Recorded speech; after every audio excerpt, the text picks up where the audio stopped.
Hello everyone, you're welcome to another video on the Ugamadi Football channel. And in today's video, I'll be talking about Chelsea's youth policy. Is it genius or pure insanity? Now, ever since the Clearlake Capital Investment Fund, led by Todd Bowley and Esther Bali, took over Chelsea, majority stakes, controlling stakes of Chelsea. They've adopted sort of this policy of signing young talent, of promising young talent. Essentially players between the ages of 18 to um, 21, 22, and sometimes even going lower. For instance, in the case of Kendry Paez, the Ecuadorian wonder kid, was signed at 16 years, and he was only eligible to join Chelsea Football Club 2025 when he indeed turns 18. You have other players like Andre Santos signed from Vasco da Gama, and you've also had players like Angelo Gabriel playing for RC Strasbourg. So that's just to name a few. You have lots of players, and then you've had the links to the Swede wonder kid. I can't quite remember his name, but the Swede wonder kid that plays for Copenhagen, FC Copenhagen, and that seemed to be the strategy so far. So it begs to ask the question: is it genius or insanity? Is there even method to the madness? Now, there are two ways to look at it. One, it can be seen as genius because you're signing players before they get into their prime, and then you don't have to pay so much money because right now, the way football works, everyone or most teams look to sign the player that can help them win in the here and now, and what that then implies is that you now have to pay premium pounds, top dollar to get those players, and as a result of the competition being stiff. So it can be seen as genius if you're able to get these players at 17, 18 before their stock really grows high. But through your scouting network and your data analytics, you're able to analyze and sort of discover that these players will be world-class players in the future, and then be able to get them for that comparatively low price. And then at the end of the day, if they perform so well, you can have them as part of the Chelsea first team, and then you've saved costs in that regard. Also, if they don't really make it that big, if they don't live up to their potential that much, then you can sell them on for some profit as well. So it's sort of a win-win situation or a win-win experiment, if you will. But however, you have to consider that these players are humans themselves. Consider the fact that they're humans, and you also need to have a strategy in place. Because why is you have to consider that humans as well, and not just pure data on a spreadsheet or in some sort of software application somewhere in Stamford Bridge. When you have these players, you must have a plan for them. They want to play football. So when you stockpile all this talent and they don't get to play, then you get this harmony. And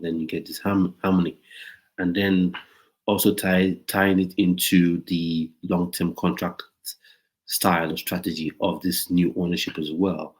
When you sign these young players for, let's say, 6, 7, 8-year contracts, that could even deter other clubs from buying these young players. Now, for me, what I think is even more important is the plan and strategy, for integrating these players not only to Chelsea first team, but the plan to also help them get to their to the peak of their potential, so they can either play for you or you get them sold for profit. But right now, for instance, we have the sort of poster boy of what can be termed to be negative aspects of or negative implications of these Chelsea youth strategy or youth policy. You have Andre Santos, won the kid, signed from Vasco da Gama, primed for big things. He's the next top class midfielder to come, to come out of Brazil. Good defensively, good on the ball, also good offensively, complete all round midfielder. What has happened? Because the entire time while this guy was signed, was that people couldn't wait to get, Andre Santos integrated into the team and playing for the first team. So what happens? He comes in, he joins the team this summer, has a good preseason. Everyone is raving about the player. And then what happens after that? He comes in, and then Leslie Guchko, another youngster, a 19-year-old, is signed. And then Andre Santos gets shipped out on Nottingham Forest. And now he isn't playing in Nottingham Forest. And then you have a player like Angelo Gabriel, who is at Strasbourg, but he's sort of like right now the poster child of everything that could go right with this young youth policy. So sign these players. He's been playing very well for Strasbourg. Man of the match performances. He has. I think he's now the youngest player, or rather, player under 23 years that has completed the most dribbles in the French League. And that's all wonderful. It goes back to the question: how can he now be integrated into the first team squad going forward? That's something to look at. Can he be integrated? Would he be integrated? What does that then mean for him? Would it then be something where he now has to go on a series of unproductive loans? That's a question to answer as well. On form, he's played very well for Strasbourg, and the way the season is going, he would continue with that till the end of the season, and hopefully gets back to Chelsea. And now another implication. Sorry, fellow Chelsea fans, this is not a good one. Still, because you have the academy that already exists, that has been scouting players normally, promoting them through the ranks and developing these players. What is their fate?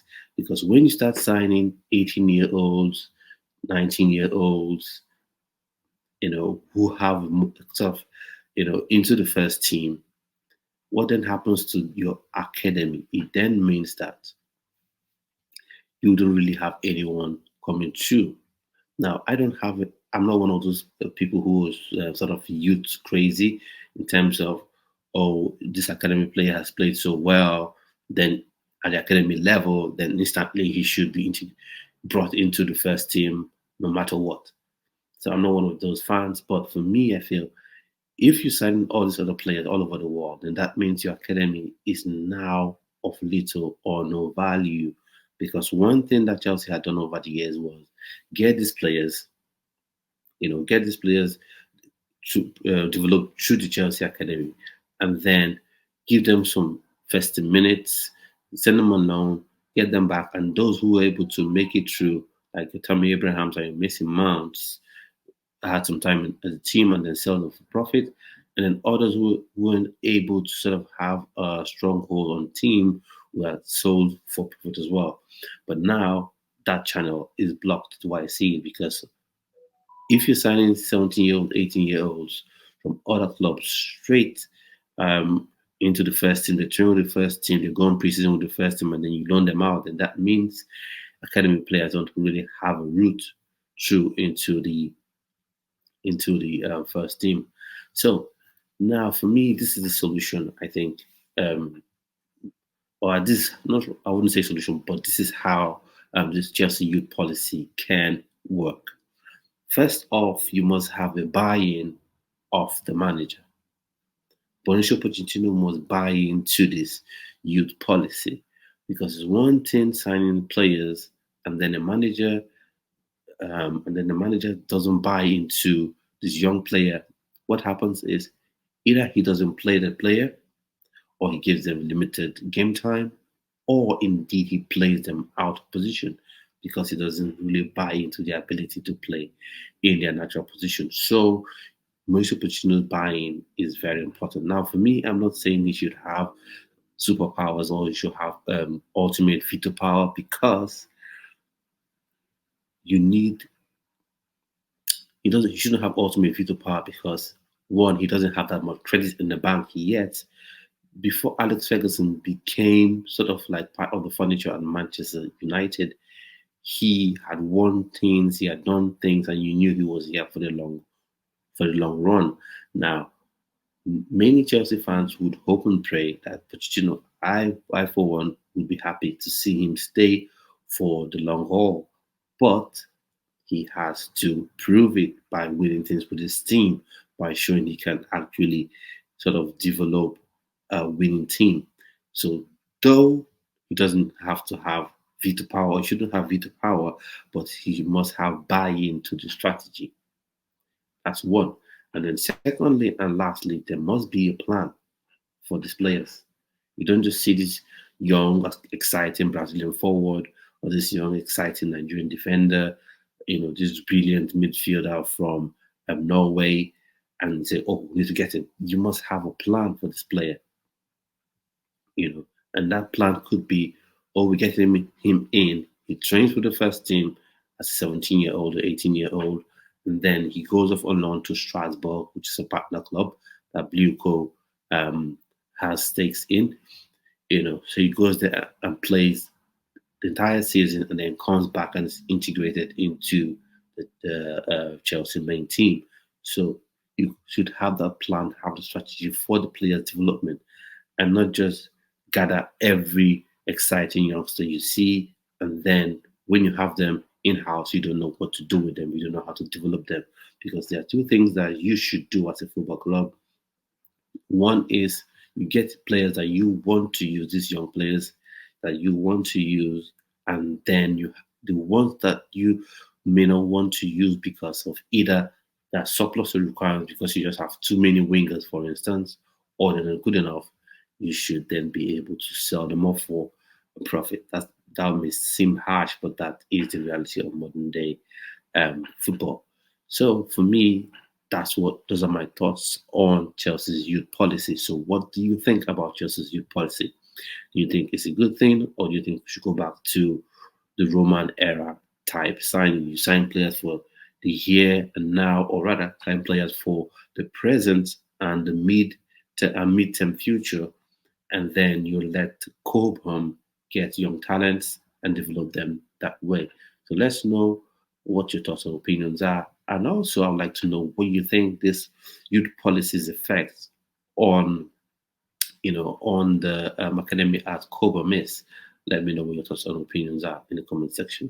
So keep your eyes peeled on this channel. Another video will be coming up, which will be my preview to the Chelsea versus Man City game and my score prediction as well. Let's go, Chelsea. See you on yet another video.